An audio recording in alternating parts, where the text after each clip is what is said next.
제가 오늘 갖고 있는 성경은 이 가톨릭에서 나온 이제 성경입니다. 제가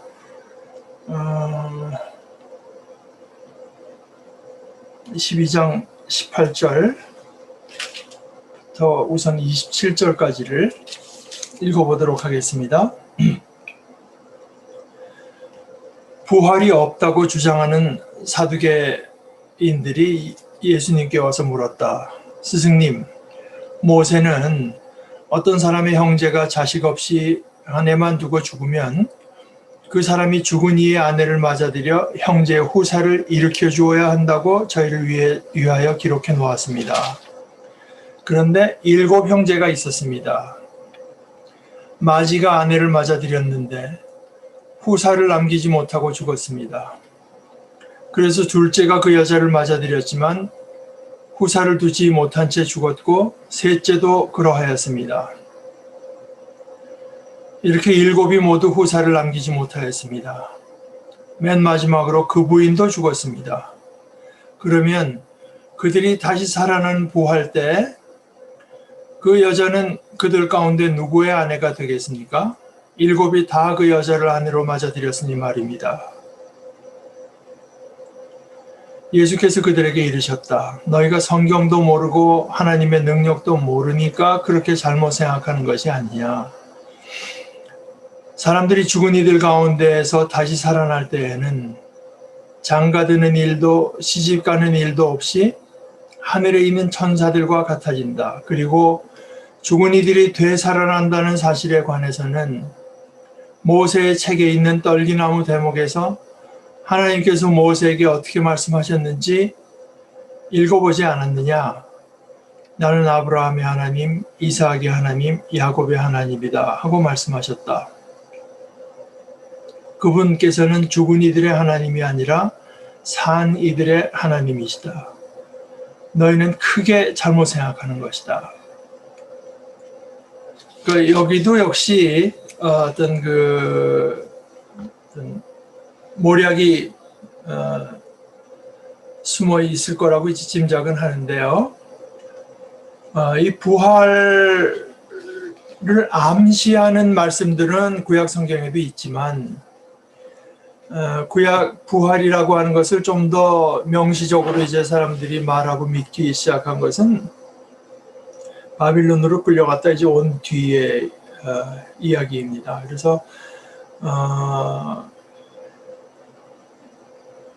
그때 나타났던 여러 그 종파들이 이제 여럿 있지 않습니까? 바리새파라고 하는 것도 그때 생겨났고 사두개파도 그때 생겨났고 에세네파라고 하는 것도 뭐 열심당 이런 것들이 다 그때 생겨난 이제 하나의 섹트들인데 사두개인들은 이제 구약에 나온 사독이라는 제사장의 정통성을 자기들이 이어받았다고 해서 사두개인들인데 그러니까 이 사람들은 그 종교가 그 사회 이스라엘 사회에서 얼마나 중요했습니까? 그리고 종교 지도자로서 자기들이 누리는 특권이 뭐 대단했죠. 귀족이었습니다, 한마디로. 그러니까 이 사람들은 현실이 바뀌는 게 싫은 사람들입니다. 우리가 아무리 부인한다고 해도 현실적으로 나타나는 것을 보게 되면 뭐 그중에 특별한 사람 몇이 이제 있죠. 그러나 자신의 어떤 그 사회 경제적인 처지와 그 사람들이 믿는 신학이라고 하는 것이 그 짝을 이루는 경우가 대단히 많습니다. 이 사회가 바뀌기를 원치 않는 사람들은 신앙에 있어서 상당히 이제 보수적이 되죠. 바로 사두개인들이 그런데 그래서 예수님께서 이제 바리새인들하고는 많이 싸우지만 사두개인들하고는 별로 이렇게 말을 섞은 것이 이제 바리새인만큼 이제 섞지도 않았습니다. 그런데 사두개인들이 와서 이제 묻습니다. 이 사람들은 성경에서도요, 창세기, 출애굽기, 레위기, 민수기, 신명기 5개만 이제 성경으로 받아들이는 사람들입니다. 그러니까 옛날에 하나님께 주신 것, 그 뒤에 뭐 예언자들을 통해 주시고 이런 것들은 이제 성경으로는 받아들이지 않아요. 뭐 존중했을 수는 있겠지만, 그러니까 창세기, 출애굽기, 레위기, 민수기, 신명기에는 부활이 나오지 않죠.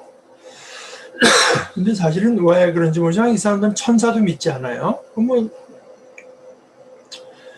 성경이 이제 하나님의 그 사자들은 뭐 굳이 천사라고 할 것은 이제 뒤에 좀 더 나오지만 모세오경에 뚜렷이 나오는 건 아니라고 해서 그런지 모르지만 천사도 믿지 않고 이제 부활도 믿지 않는데, 그러니까 사두개인들하고 바리새인들이 여기 대해서 굉장히 그 일반 사람들의 일반적인 성향은 어떻느냐? 일반 사람들은 그 바리새인들의 신앙처럼 이제 부활이 있다고 생각을 하는데, 단지 이들이 생각하는 부활이라고 하는 거는 이제 새 시대가 올 때, 새로운 세상이 올 때 그때 한꺼번에 다 부활하는 걸만을 이제 생각했던 것이고, 그러다 이제 그 전에 예수님께서 부활했다고 하는 거는 이 사람들도 이제 도저히 믿을 수 없던 것들인데요.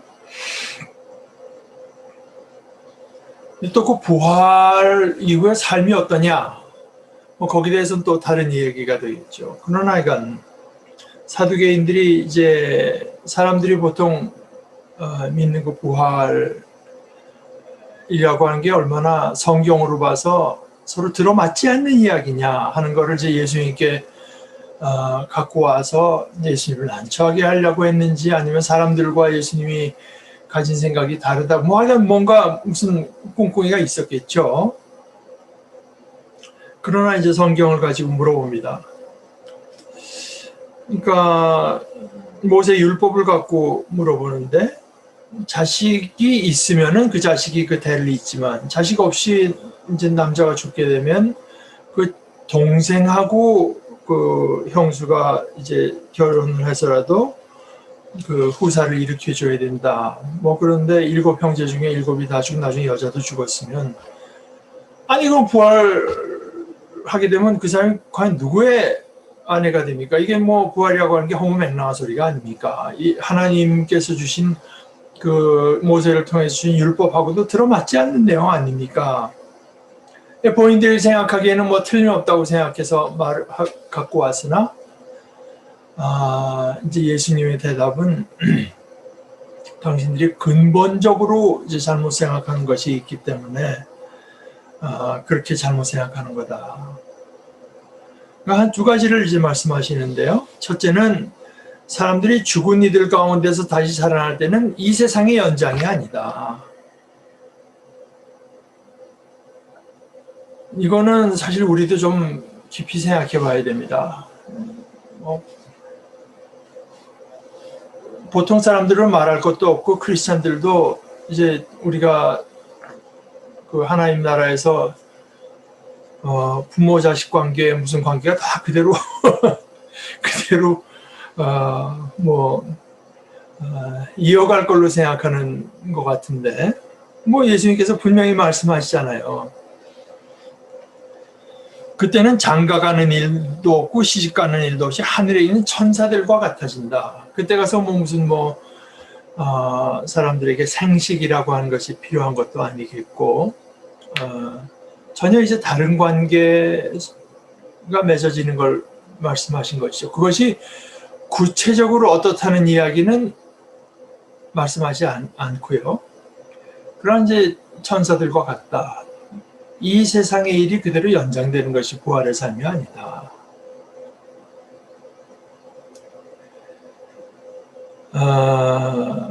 이제 그것 하나. 그래서 뭐 여기 대해서는 뭐 C.S. 루이스도 말을 하고 또 다른 사람들도 이제 많이 말을 했습니다.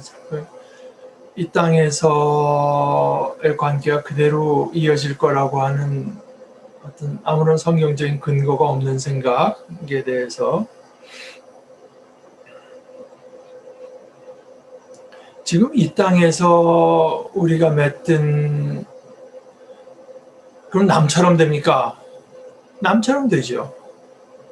남처럼 되지만 지금 어떤 관계보다도 더 가깝게 되죠. 즉 그것이 지금 우리 생각에는 이렇게 친밀하던 관계가 상실된다는 걱정을 하지만 전혀 다른 차원에서 훨씬 더 가까운 관계가 되는 거죠. 그러니까 뭐 그런 걱정은 전혀 이제 할 필요가 없다고 생각합니다. 또 하나, 죽은 이들이 되살아난, 다시 산다는 그 사실에 대해서는 모세가 이제 광야에서, 이집트에서 도망가서 광야에서 하나님을 뵐 때 그 떨기나무 대목에서 하나님께서 모세에게 자신을 말씀하실 때 나는 너희 조상 아브라함의 하나님, 이삭의 하나님, 야곱의 하나님이다. 자, 생각해보라. 하나님께서 아브라함이 살아있는 동안 아브라함과의 교제를 즐기시고 아브라함을 귀하게 여기시다가 아브라함이 죽고 나서는 하나님도 아브라함을 잃은 상실감에 계속 사로잡힐 뿐이냐. 그래서 하나님께서 지금 여기 아브라함의 하나님, 이삭의 야곱의 하나님이 이삭의 하나님, 야곱의 하나님이라고 하는 것이 과거 기억을 갖고 지금 하시는 말씀이냐. 한때 존재했던 이삭과 교제하던 하나님, 함께 이 땅에서 있던 야곱과 상관하던 존재가 나다, 이런 뜻이겠느냐. 하나님도 죽음 앞에서는 어쩔 수 없어서 그 사랑하시던, 뭐 우리가 그 사랑의 하나님 아닙니까? 예수님을 내어주실 정도로 사랑하던 하나님인데 그 개체 하나하나를 죽음이라는 걸로 다 잃어버리고 하나님도 어쩔 수 없이 그 상실감에 영원한 시간을 보내야 되겠느냐. 그게 아니지 않느냐. 하나님께서 아브라함의 하나님, 이삭의 하나님, 야곱의 하나님이라고 할 때 하나님은 고 아브라함의 하나님, 고 이삭, 고 야곱, 이게 아니라 하나님 앞에서 그들은 살아있다. 그래서 너희가 그치 하나님의 능력을 모를 뿐 아니라 사실 성경도 잘 모른다. 성경은 그래서 자기가 가진 어떤 여태까지 가져온 선입견. 근데 그 우리가 지금 제가 자꾸 이렇게 얘기를 해서 뭐 혹시 걸림돌이 안 되기를 바라지만 그 많은 선입견 중에서는 우리가 자라면서 교회에서 성립된 선입견들도 많이 있습니다. 그리고 교회에서 성립된 선입견은 굉장히 강력합니다, 사실은요. 그래서 우리가 이제 늘 배워야 되는 이유 중에 하나가 거기 또 있죠. 그분께서는 죽은 이들의 하나님이 아니라 산 이들의 하나님이시기 때문에 아브라함도 살아있고 이삭도 살아있고 야곱도 살아있고 아브라함의 하나님이신 한 그 아브라함은 살아있는 것입니다.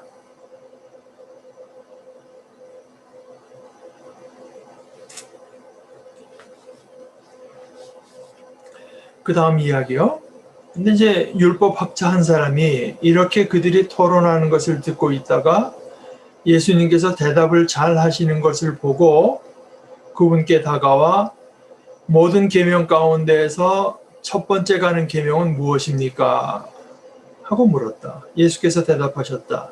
첫째는 이것이다. 이스라엘아 들어라. 주 우리 하나님은 한 분이신 하나님 주님이시다. 그러므로 너는 마음을 다하고 목숨을 다하고 정신을 다하고 힘을 다하여 주 너의 하나님을 사랑해야 된다. 둘째는 이것이다. 내 이웃을 너 자신처럼 사랑해야 한다. 이보다 더 큰 계명은 없다. 그러자 율법학자가 예수께 말하였다. 훌륭하십니다, 스승님. 그분은 한 분뿐이시고 그 밖에 다른 이가 없다 하시니 과연 옳은 말씀이십니다. 또 마음을 다하고 생각을 다하고 힘을 다하여 그분을 사랑하는 것과 이웃을 자기 자신처럼 사랑하는 것이 모든 번제물과 희생제물보다 낫습니다. 예수님께서는 그가 슬기롭게 대답하는 것을 보시고 그에게 너는 하나님의 나라에서 멀리 있지 않다 하고 이르셨다. 그 뒤에는 어느 누구도 감히 그분께 묻지 못하였다. 이제 그 율법학자가 예수님께 다가와서 아주 중요한 질문을 했습니다. 예수님의 대답은 소위 신명기 6장의 그 쉐마라고 하지만 사실은 이제 신명기 6장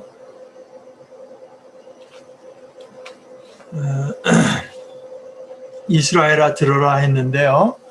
이제 원어대로 하면 들어라 이스라엘아 이렇게 이제 돼 있는 건데 쉐마가 아니라 이제 슈마, 그러니까 악센트가 뒤 앞에 그 아주 그 약한 그 모음이 있어서 없다시피 슈마 이스라엘 이제 이렇게 말씀하시는 것입니다.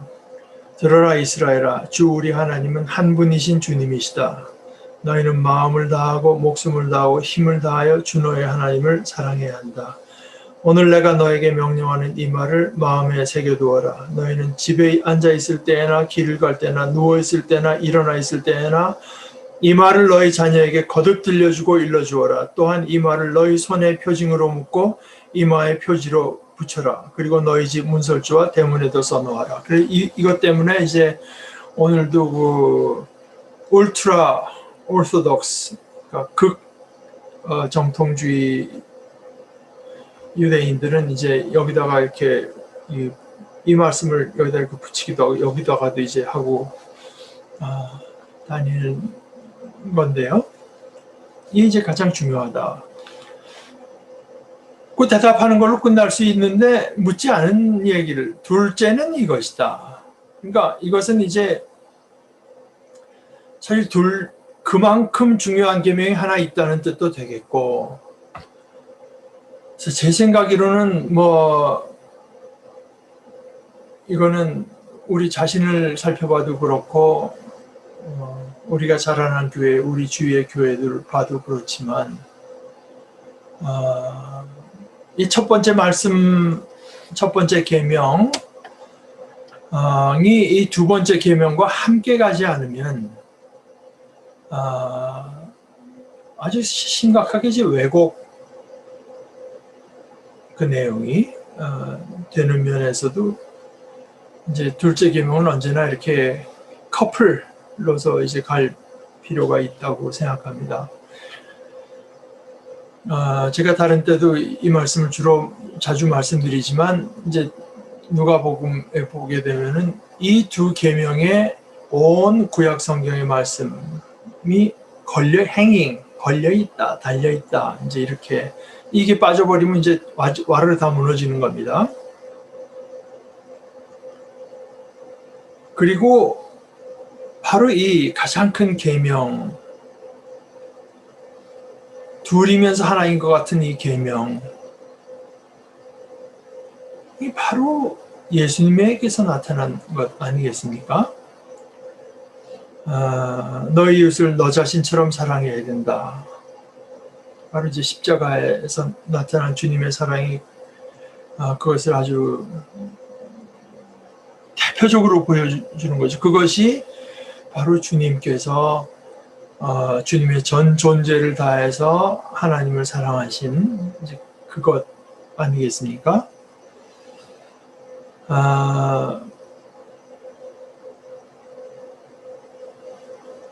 이제 율법학자가 거기 맞장구를 치시 훌륭하십니다. 스승님. 그분은 한 분뿐이시고 그 밖에 다른 이가 없다. 그거 옳고요. 또 마음을 다하고 생각을 다하고 힘을 다해서 그분을 사랑하는 것과 이제 병치해서 이웃을 자기 자신처럼 사랑하는 것이 이제 여기 이제 율법학자가 말을 보십시오. 사랑하는 것이 모든 번제물과 희생제물보다 낫습니다. 이거는 사실 구약 성경에 여러 번 강조된 정신이기도 하죠.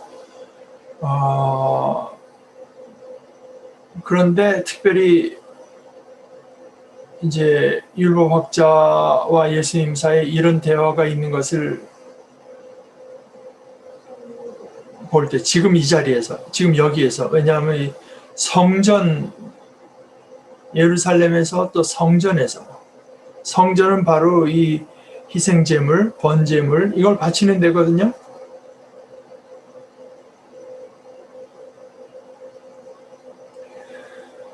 그러니까 성전에서 희생 제물을 바치고 온갖 종교적인 규율을 지키는 것보다 가장 중심에 있는 것은 이제 그것이 아니라 한 분이신 하나님을 믿고 내 전 존재를 다해서 하나님을 사랑하되 그것의 다른 면이 내 이웃을 내 몸처럼 사랑하는 것. 이것이 모든 것의 중심에 있다.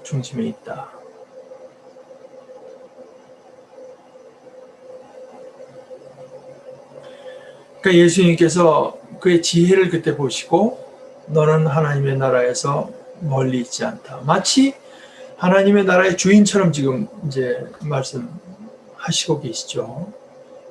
하나님의 나라의 주인이 아니면 이제 할 수 없는 이야기 아니겠습니까?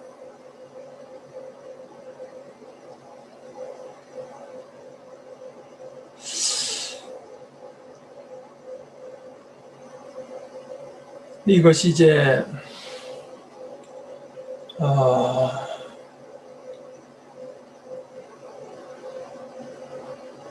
우리 스스로가 가진 신앙관을 돌이켜보게 만드는 아주 중요한 말씀이라고 이제 저는 늘 생각하는 것입니다. 특별히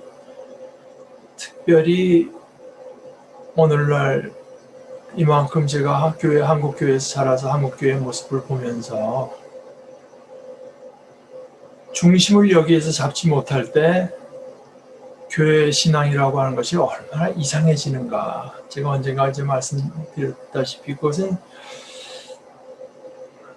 제가 재작년에 이제 미국에 가 있는 동안에 미국은 그 방에 특히 안방에 위에 실링 팬이 있으니까요. 그 돌아가는 걸 보다가 이제 그런 실링 팬이라고 하는 게 항상 한국 사람들과 안 쓰는 사람들은 또 가면 좀 저러다 저기 떨어지면 어떻게 나 하는 생각도 이제 처음엔 좀 나는데 그게 뭐 다른 기술이 아니라 그 중심이 딱 잡혀서 이제 돌아가야 소음도 없고 흔들리지도 않고 시원하지 않습니까? 환기도 시켜주고요. 그 중심이 좀 어긋나면은 시끄럽죠. 시끄럽고 불안하고 기능도 제대로 못하고. 근데 그것이 중심이 많이 빗나가면 정말 흉물이 됩니다.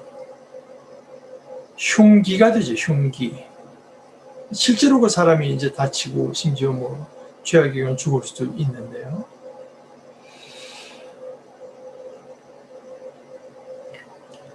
신앙의 중심을 여기에서 잡지 못하면 근데 이제 과연 내가 자라온 교회가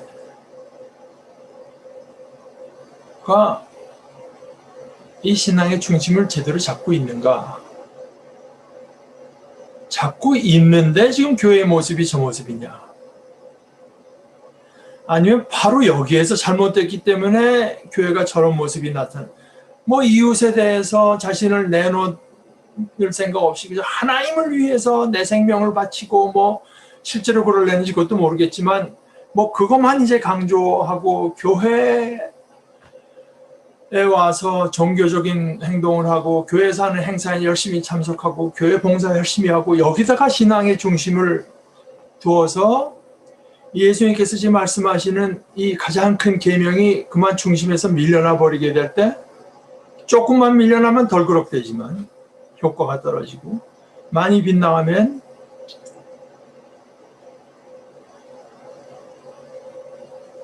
교회에 와서 모여서 뭐 예배해야 된다 이 생각만 하고 우리가 어떻게 하는 것이 우리 이웃을 마치 우리처럼 여기는 것이냐 하는 생각을 하지 않을 때 맨날 코로나 바이러스라고 하는 게 교회를 통해서 이제 자꾸 뭐 교회 옆에 있는 사람들은 전전긍긍하는 겁니다. 게다가 더 지나가면 이제 실제로 위험하게 되죠. 뭐 코로나 얘기는 이제 뭐 그 단적인 거지만 그것뿐이겠습니까? 저는 뭐 실제로 제 친구나 뭐 이 보수적인 성향의 사람들이 정말 우리나라가 공산화될 걸 걱정해서 불안해서 그러는지 저는 아닌 것 같아요. 실제로 한국이 뭐 이렇게 공산화될 걱정을 하면 그 사람들이 이렇게 가만히 있을 사람들이 아닙니다. 제가 보니 미국으로 다 가든가 뭐 어떻게 실제로도 아니면서 뭐 공산당이 들어오게 되면 교회부터 핍박을 하고 어떻게 하면서 이제 마치 거기 교회를 지키고 공산당의 위협으로부터 교회를 그 이제 공산당이 또 묘하게 어느 순간에 또 좌파로 바뀌어가지고 교회를 지켜내는 것이 신앙의 본령인 것처럼 이제 하면서 오히려 이제 이웃을 너 자신처럼 사랑해야 된다는 계명보다 그런 것들을 더 중심에 둘 때 교회는 이 사회가 다른 사람들을 위험하게 만드는 대로 가는 걸 개의치 않아요. 그렇게 되면은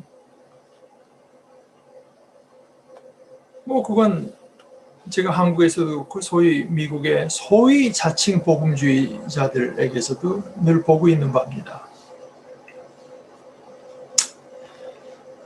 뭐 그건 제가 여러 번 말씀드리는 바니까 이제 그 정도에서 그치는 게 좋겠습니다.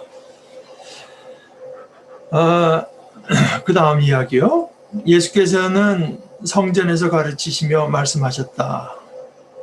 참 이 성전에서 조금 아까 그 얘기를 그것이 벌어지는 바로 그 장소인 성전에서 하신다고 하는 것을 우리가 이제 감안해서 읽었으면 합니다. 어찌하여 율법학자들은 메시아가 다윗의 자손이라고 말하느냐? 다윗 자신이 성령의 도움으로 말하였다. 주님께서 내 주님께 말씀하셨다. 내 오른쪽에 앉아라. 내가 너의 원수들을 내 발 아래 잡아놓을 때까지. 이렇듯 다윗 스스로 메시아를 주님이라고 말하는데 어떻게 메시아가 다윗의 자손이 되느냐. 많은 군중이 예수님의 말씀을 기쁘게 들었다. 그건 메시아는 물론 다윗의 후손이지만 본질에 있어서는 다윗의 후손만은 아니다. 그러니까 다윗의 후손이지만 다윗의 후손만은 아닐 뿐더러 오히려 그 본질로 들어와서 보면은 다윗의 주님이 된다고 하는 것이 더 본질적인 이제 메시아의 정체라고 하는 것이죠.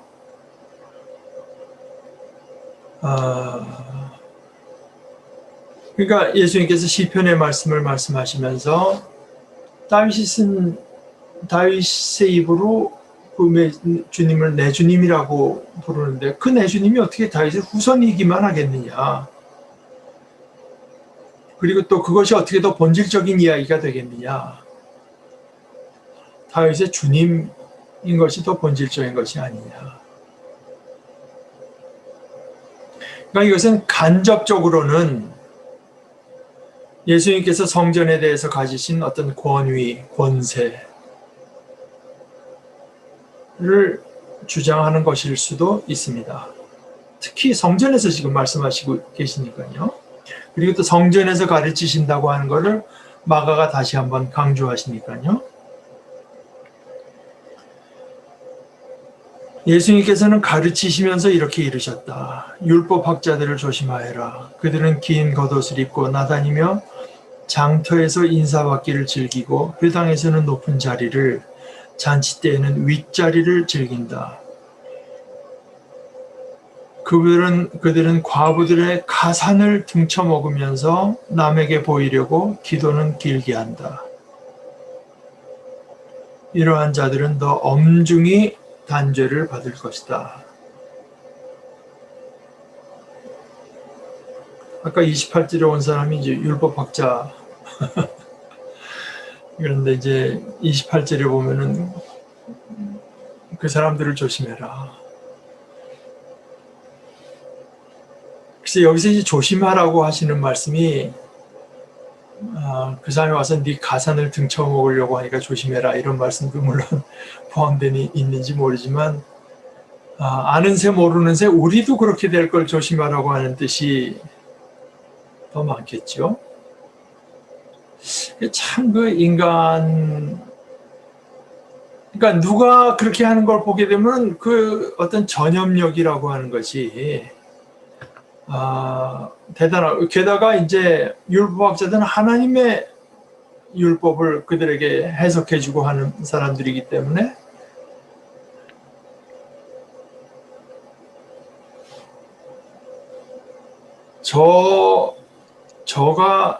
제가 이제 어느 정도 그런 제가 뭐 이런 얘기 자주 할 건 아니지만 저도 이제 여러분들께서 자꾸 하나의 말씀을 이제 설교하고 가르치고 하니까 저도 어느 정도 기본적으로 어느 정도는 참 괜찮은 사람일 것이다. 자꾸 그렇게 보시는 것 같아서 제가 이제 이게 참 불안한가 짝이 없습니다만은. 근데 이게 율법학자들도 그 불안하게 그 불안한 것도 불안한데 그러다 나까지 그렇게 생각할까 이제 불안한데 이 율법학자들도 이제 그런 그것이 설마 저렇게 하나의 말씀을 말하면서 그게 뭐 정말 이상한 사람이겠어? 뭐 이제 이런 생각을 하는데 본인이 거기 또 어떤 이걸 맞춰가지고요. 자기도 이제 자기가 뭐나 된 것처럼 이제 생각을 해서 긴 옷을 입고 나면 이제 티를 내는 거죠. 장터에서는 인사받기를 즐기고 회당에서는 높은 자리를 또 잔치 때에는 윗자리를 즐긴다. 자신의 그 존재감이 어디 가든지 인정받는 게 기본 좋은 일 아닙니까? 그걸 조심하라는 겁니다. 그걸 조심해라. 그들이 뒤로 하는 건 뭐냐? 과부들의 가산, 단순히 집뿐만이 아닙니다. 과부라고 하는 것은 이제 남편이 없는 사람이지만 사실 그 당시의 사회에서 생활수단이 없는 사람이죠, 말하자면. 어디 가서 뭐 잘못 부당한 취급을 받아도 어디 가서 호소할 데도 없고 발언권도 없고 인정도 받지 못하고 혼자 가게 되면 이스라엘 사람들은 제가 늘 말씀드리지만 이야기가 실제로 그렇다는 거 인정받으려면 둘이 가야 되는데 두 사람의 증언이 일치해야 되는데 여자들의 증언은 또 증언으로 치지도 않고 그러니 뭐 그런 걸 이용해서 과부들의 가산을 등쳐먹으면서 남에게 보이려고 또 종교 활동은 또 열심히 합니다. 우리 한국교회식으로 말하자면 목소리부터가 어딘가 산기도를 많이 한 뭐 거룩한 목소리 같은 게 이제 나오고 뭐 이런 식입니다. 기도가 유창하고 뭐 길고 그걸 조심해야 된다. 이러한 자들은 더 엄중히 단죄를 받을 것이다.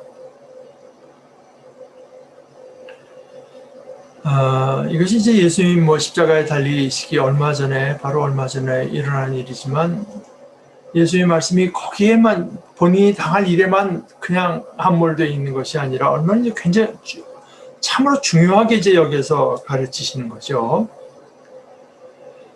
예수님께서 헌금함 맞은 쪽에 앉으시어 사람들이 헌금함에 돈을 넣는 모습을 보고 계셨다.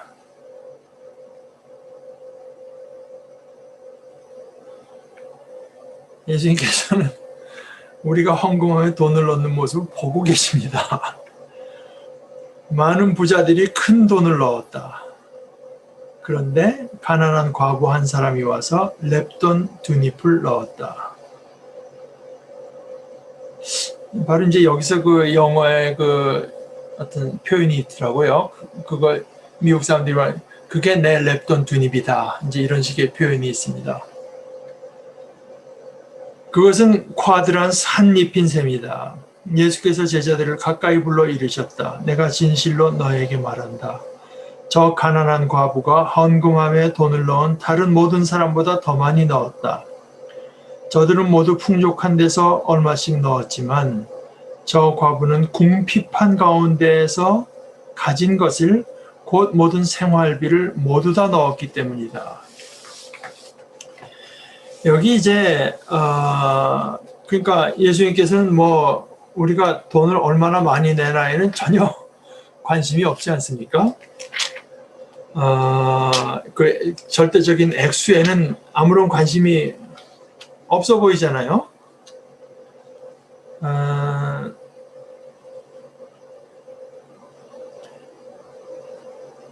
그가 자기가 가진 모든 것, 그것이 영어 그 생활비죠. 자기들이 그것으로 살아야 되는 그것, 살아야 되는데 그걸 다 넣었다.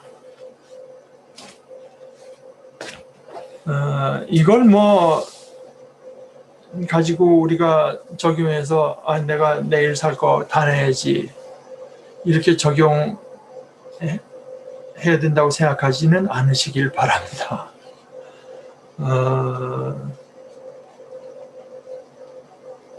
그것은 이제 우리의 삶 자체가 하나님께 바치는 하나의 예배라고 하는 이제 우리의 근본적인 신앙을 생각해 봐야 되는 거죠. 우리가 생활 계획을 세우고 하루하루 이제 지내는 그 자체가 이제 하나님께 대한 하나의 우리의 그 재물이 되도록 힘써야 되는 것이지, 교회에 가서 이제 바친다고 그것이 이제 그것만이 하나님께 바치는 것으로 되는 것은 아닙니다. 헌금이라고 하는 것은 사실 교회를 유지하고 교회가 어떤 뭐 함께 무슨 일을 하기 위해서 필요한 만큼 우리가 이제 교회에 할당을 하는 것이지, 이건 뭐 다르게 생각하면 뭐 교회 이만큼 했으니까 나머지는 내 거다, 그것도 아니지 않겠습니까?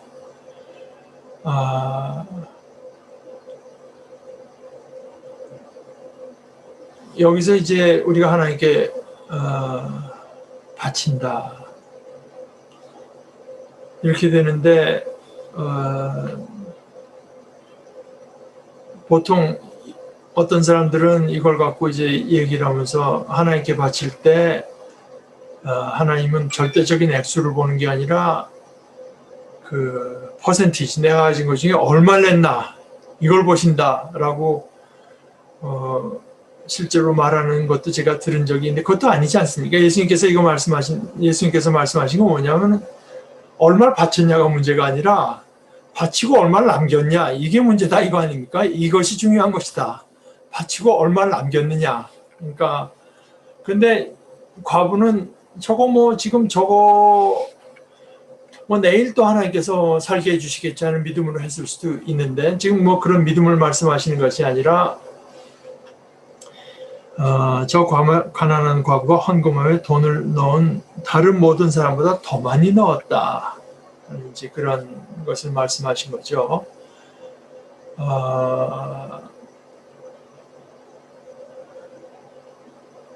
뭐 그렇다고 해서 여기서 무슨 이제 과부에 대한 칭찬은 암시되어 있을지 모르지만 이제 굳이 꼭 칭찬하신 것도 아니고, 하여간 더 많이 넣었다는 그것을 이제 말씀하신 것입니다.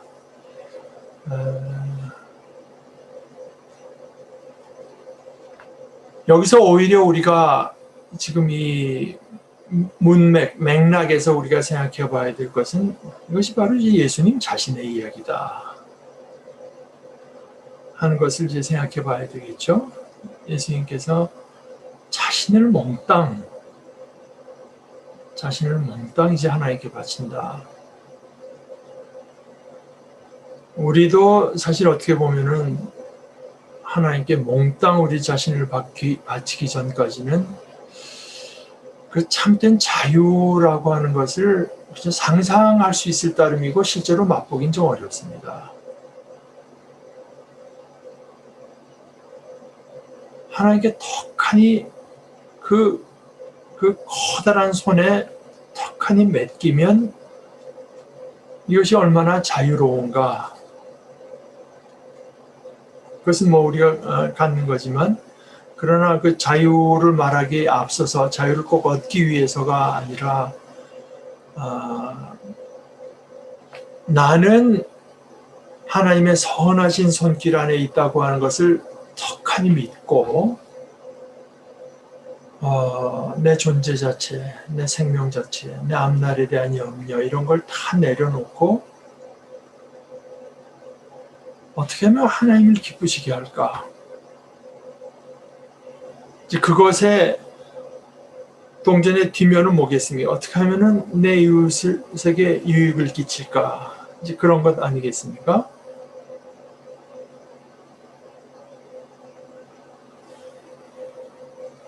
이제 그것이 예수님 보시기에 이제 큰 거죠. 예수님 보시기에 크다고 하는 것은 바로 우리들에게도 이제 가장 큰 어떤 생명, 가장 큰 자유가 되는 것인데요.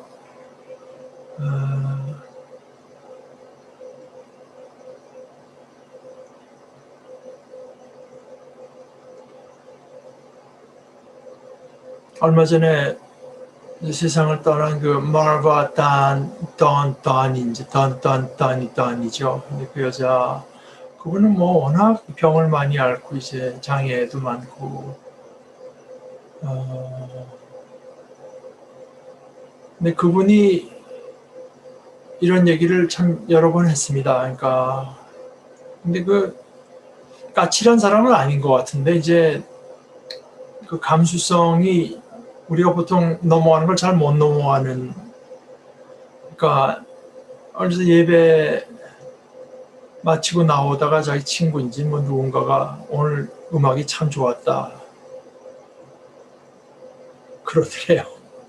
그래서 그 음악 너 들으라고 한 거 아니다.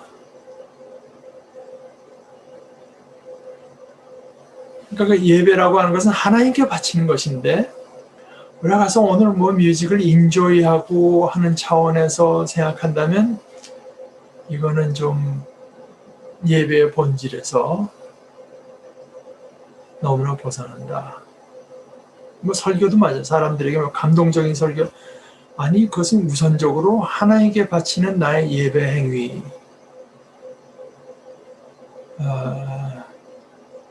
그런데 그것이 없으면 죽을 것 같거든요. 사람들의 인정을 받지 못하고 어떤 즐거움이 없고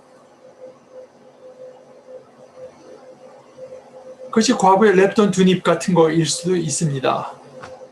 내가 이런데 사람들한테 인정까지 못 받고야 그거 내가 살 수가 있나. 내 자존심까지 꺾이고야 내가 살 수가 있나. 사람마다 그 랩돈 두닙이 좀 다를 수 있죠. 그거 아니면 죽을 것 같은 거. 그거 아니면 내가 사는 의미가 없을 것 같은 거. 이제 그것까지 바치는 게 그게 큰 거다.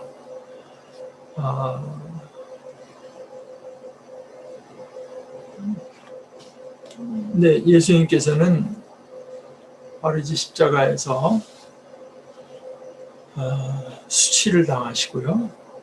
주도권을 다 이제 빼앗기시고 가장 사랑하는 하나님께 저주가 이제 지난주에 제가 말씀드리고 다는 안 드렸지만 나무에 달린 자마다 하나님께 저주를 받은 것이라고 해서 유대인들이 돌로 쳐 죽이는 자기네식의 형을 하지 않고 로마의 손을 빌려서 나무에 죽게 해야 이스라엘 유대인들에게 저 예수는 하나님께 저주를 받은 거라고 하는 증거가 된다.